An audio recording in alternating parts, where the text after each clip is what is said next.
for tuition and coaching classes of Matric, FSC, O level and A level, BSc and for BS courses, you can contact me at this WhatsApp number 0331 791 3737. तो जी हाँ, जो topic आज हम discuss करने वाले हैं, इस topic का नाम है वेरियल इक्वेशन ऑफ स्टेट।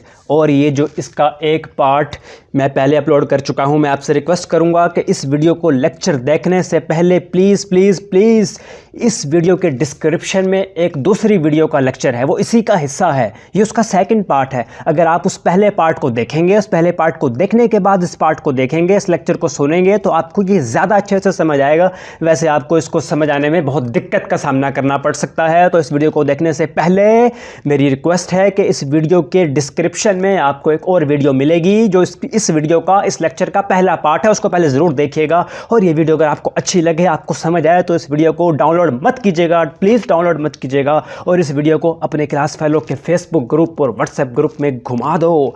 चलो शुरू करो। वेरियल इक्वेशन क्या है? We can use the deviation of z from its ideal value 1 to develop an empirical कहते हैं observation based equation of state. तो एक इक्वेशन मैं लिखने लगा हूँ, इस इक्वेशन को आप सब देखो, आंखें खोल के देखो। z बराबर है 1 के, ठीक, ये तो पता है। इसमें ऐड कर दो एक कुछ टर्म्स, b/vm प्लस c/v²m। अगर कुछ और करते, ABCD/v³ कर देते, तो हम आगे इसको डॉटेड में कर देते हैं। इसको इक्वेशन नंबर 4 कह दो, क्योंकि जो इक्वेशन नंबर 3 है वो पिछले वीडियो में है। अब इक्वेशन नंबर 4 में कुछ टर्म्स हैं, उन टर्म्स पे बात करते हैं। वो टर्म्स कौन सी हैं? उन टर्म्स पे हम बात करते हैं। The coefficient B and C, the coefficient B, C are called virial coefficient. देखो भाई, मेरी कोशिश है कि आप लेक्चर में बोर ना हो। Virial coefficient B is the second virial coefficient. B क्या है? B is the second virial coefficient, second virial coefficient. B second virial coefficient है। इस कॉन्सेप्ट को समझने की कोशिश करो, ये आसान नहीं है। C is third virial coefficient and so on.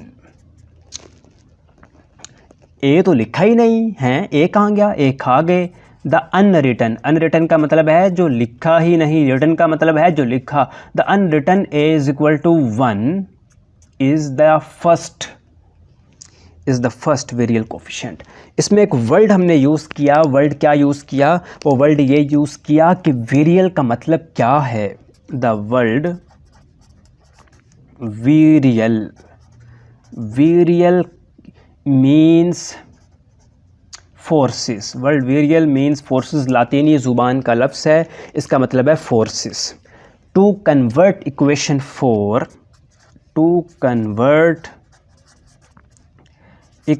4 into equation of state,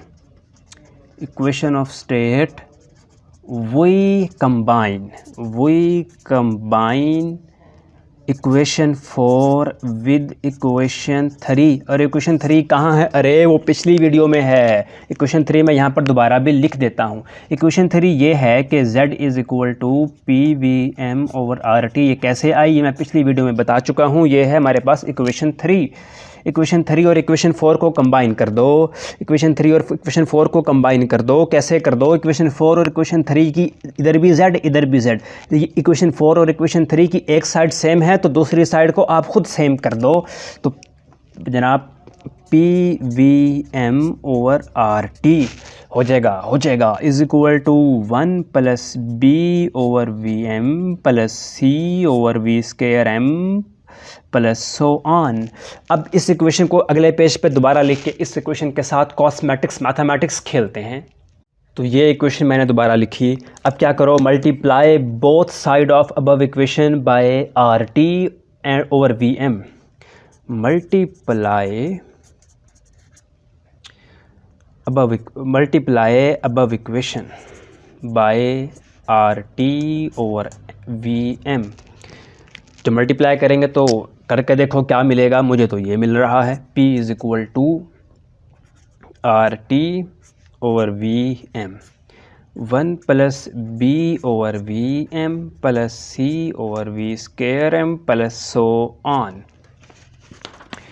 इसके बाद क्या करना था, इसके बाद क्या करना था, इसके बाद ये करना है। अब क्या करो, नाउ रिप्लेस, नाउ 1 मिनट ज़रा मैं कंफर्म कर लूँ। हाँ चलो ठीक है। Now replace